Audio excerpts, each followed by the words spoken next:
오늘은 욥기 1장 21절 말씀으로 하나님의 말씀을 함께 나누겠습니다. 본문의 말씀을 한번 다시 읽어보겠습니다. 이르되 내가 모태에서 알몸으로 나왔사온즉 또한 알몸이 그리로 돌아가올지라. 주신 이도 여호와시요 거두신 이도 여호와시오니 여호와의 이름이 찬송을 받으실지니이다.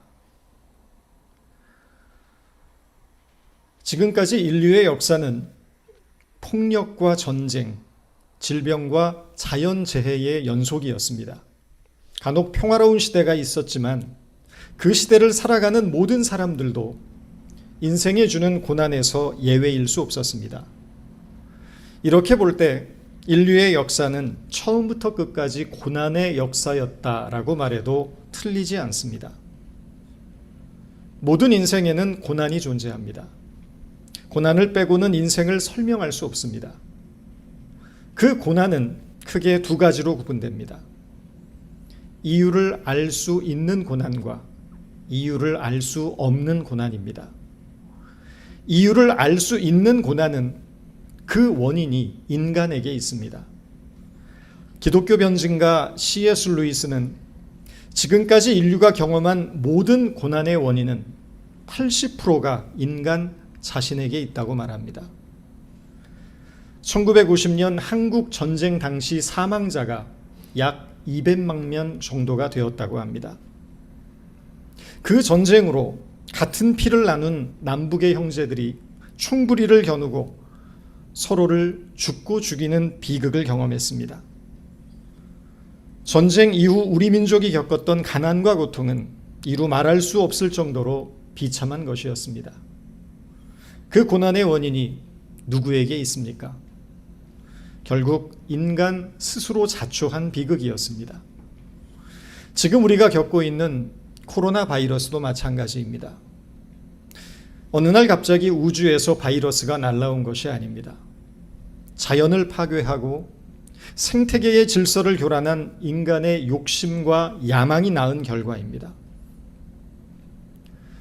어느 날 한 청년이 저에게 상담을 요청해 왔습니다. 남자친구와의 사이에서 임신을 했는데 결국 낙태를 하게 되었다는 것입니다. 왜 하필 하나님이 나에게 이런 시련을 주시는지 모르겠다고 합니다. 스스로 고난을 자초했으면서 그 책임을 은근슬쩍 하나님에게 돌리고 있는 것입니다. 우리가 경험하는 고난은 외부에 그 원인이 있는 경우도 있지만 사실 그 원인이 자신에게 있을 때가 더 많습니다. 우리의 욕심 때문에, 잘못된 판단과 실수 때문에, 한순간의 감정을 이기지 못해서, 또한 우리에게 주어진 자유를 남용해서 벌어지는 결과들입니다. 술과 도박에 빠져서 가정이 파탄나고 건강을 잃고 인생이 무너진 사람이 하나님, 왜 나에게 이런 고난을 주십니까? 라고 따진다면 하나님 입장에서도 참 황당해 하실 것 같습니다. 이유를 알 수 없는 고난도 많습니다. 한 젊은 성악가가 하나님의 품으로 갔습니다.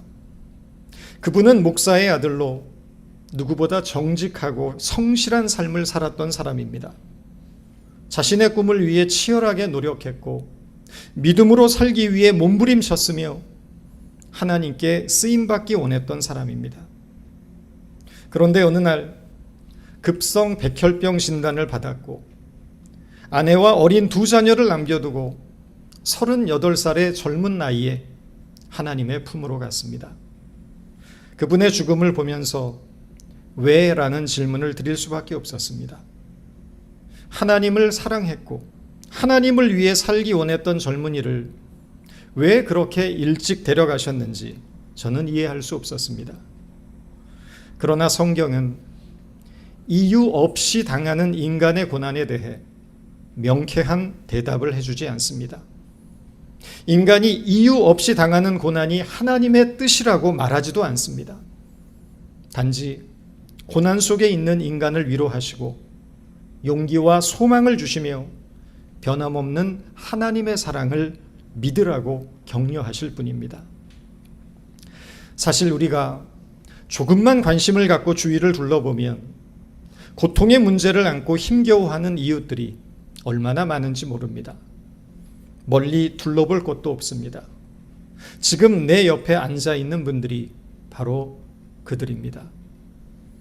우리가 고통 중에 있는 사람들을 위로할 수 있는 비결이 있다면 그것은 공감과 경청이라고 생각합니다. 그들의 이야기를 들어주고 함께 아파해 주는 것입니다. 예수님은 이 땅에서 일어나는 슬픈 일들을 보시고 몹시 가슴 아파하셨고 고통 속에 살아가는 사람들의 친구가 되어주셨습니다.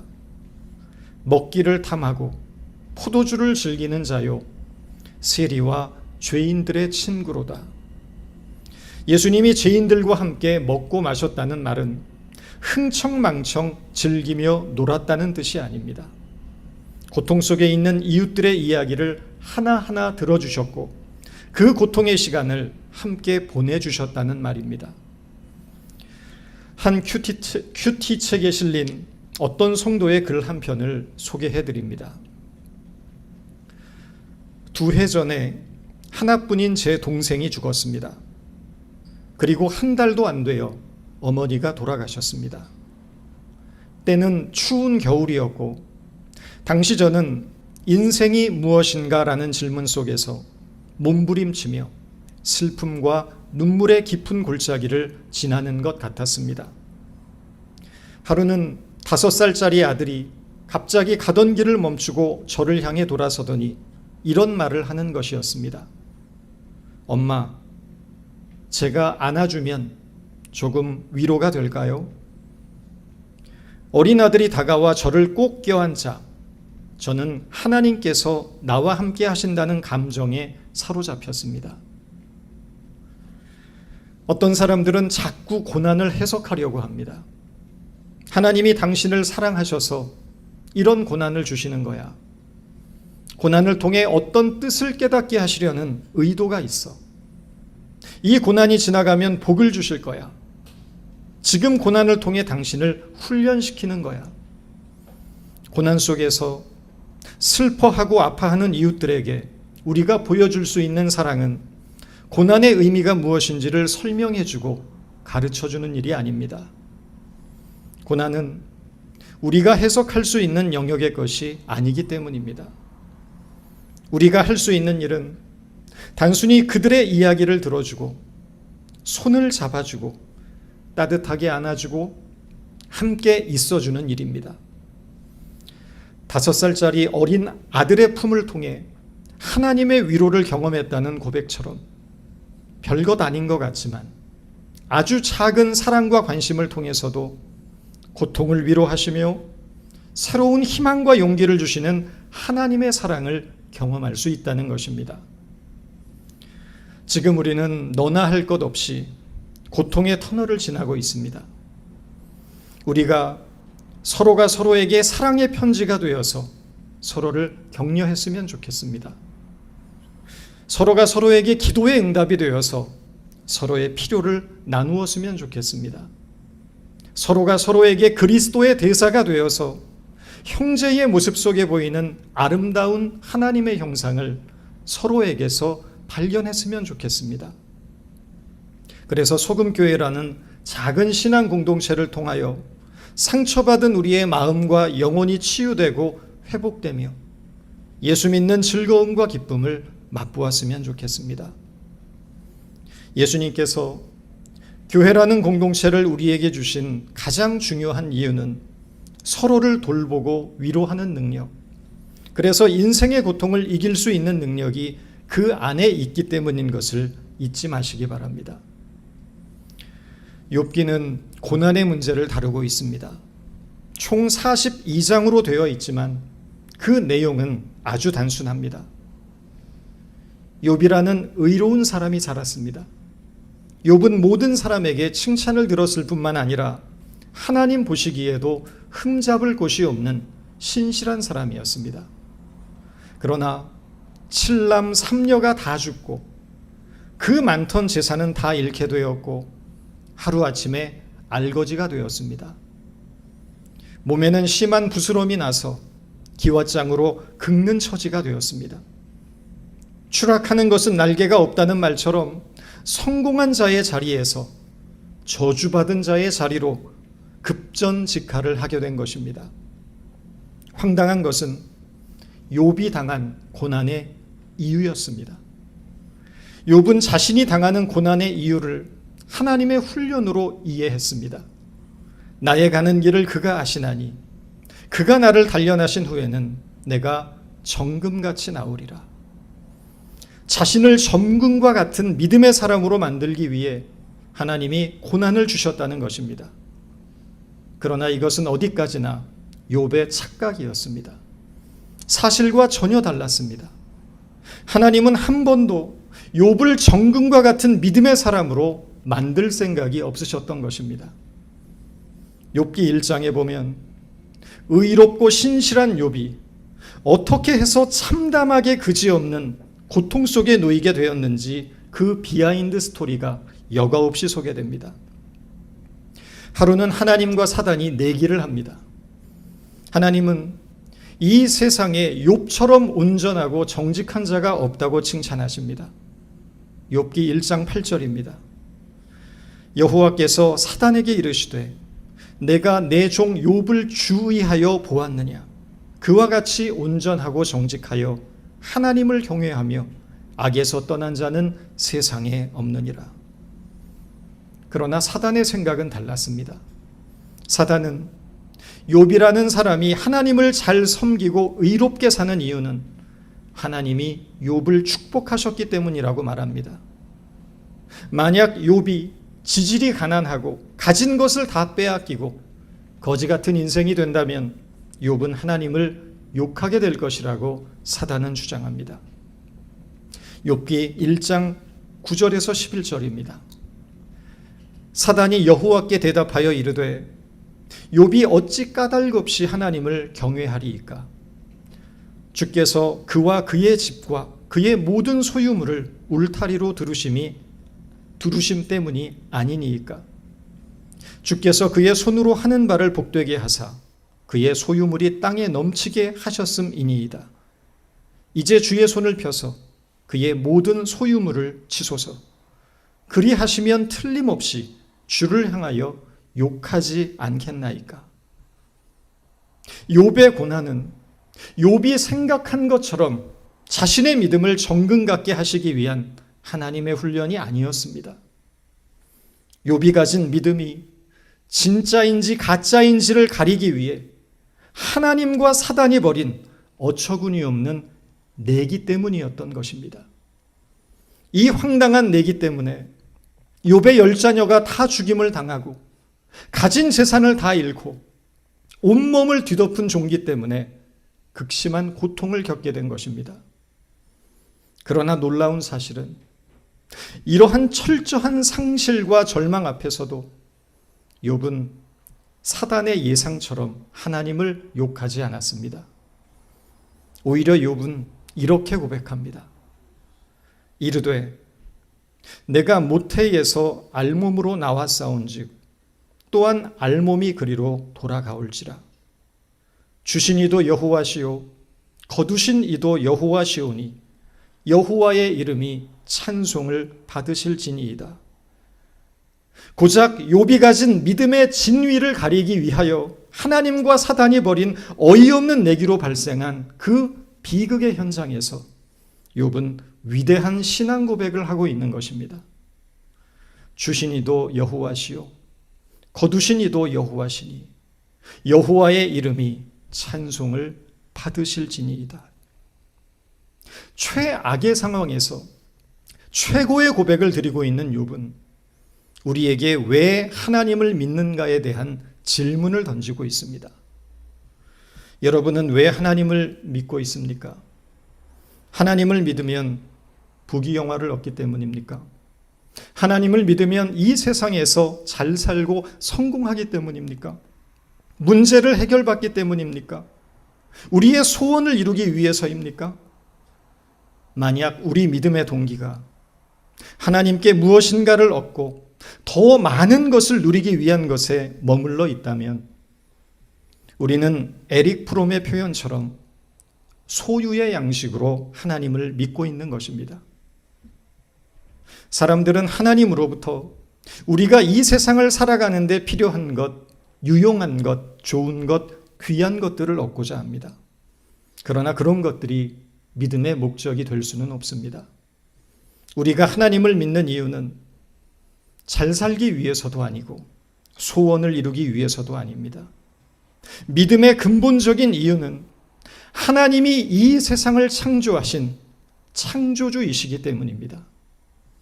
창조주이신 하나님은 온 우주를 다스리는 통치자이시며 장차 이 역사를 심판하실 심판자가 되시기 때문입니다.